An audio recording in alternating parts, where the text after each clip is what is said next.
Have you ever really thought about what makes some households so financially fragile? Constantly on the edge of poverty, while others seem to be resilient, able to handle whatever economic storm comes their way. Well, understanding that difference is really at the heart of understanding economic stability itself. To get a sense of the scale of this problem, just look at this number.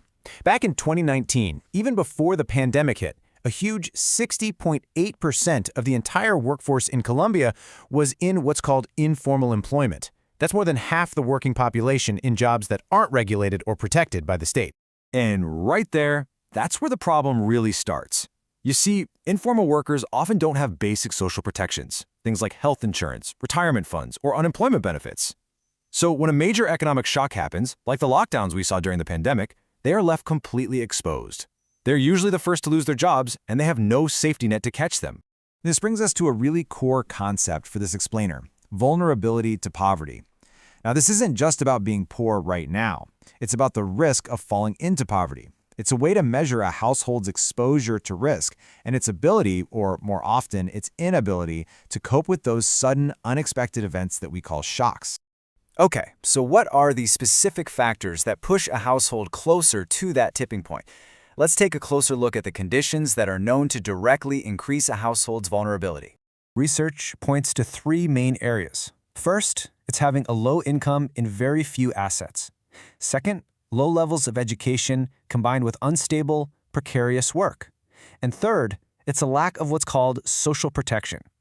Let's dig into each of these a little more. First up, income and assets. It makes sense, right?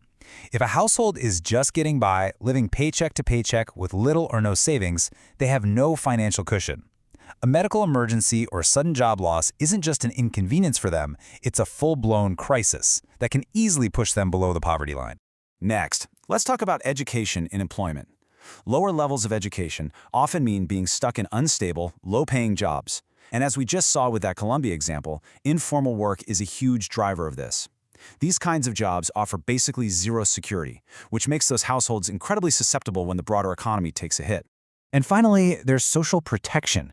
This is all about the formal systems that society puts in place to help us get through tough times. Without access to things like health insurance or unemployment benefits, a shock can mean a total loss. Losing your job doesn't just mean losing your paycheck, it can mean losing everything, with no support system there to fall back on.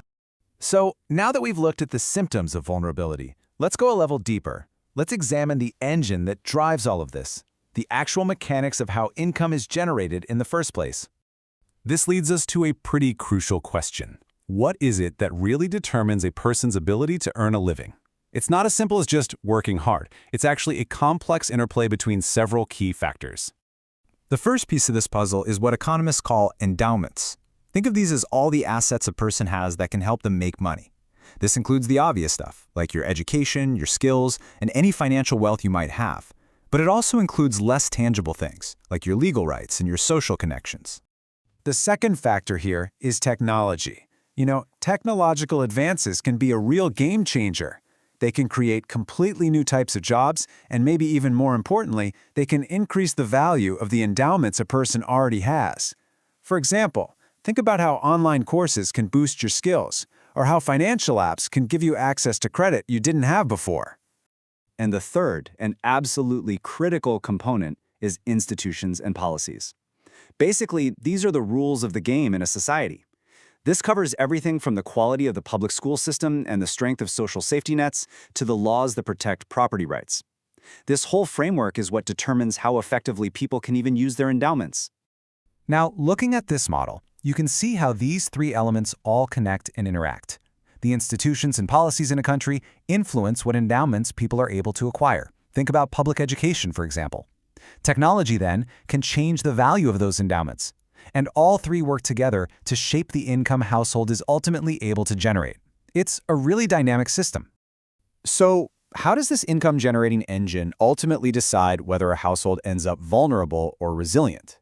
Let's trace that path from making an income to achieving real economic stability. This more complete model really illustrates those final steps perfectly. As you can see, that interaction of technology, institutions, and endowments, that's what determines the labor market conditions and, in turn, a household's income. And it's that resulting income level that becomes the critical fork in the road. the point that leads a family either toward resilience or toward vulnerability. So, to really boil it all down, the difference between a vulnerable household and a resilient one often comes down to this. On one side, vulnerable households are characterized by low income, low education, weak institutions, and precarious jobs. Resilient households, on the other hand, tend to benefit from higher income, better education, robust institutions, and more favorable labor markets.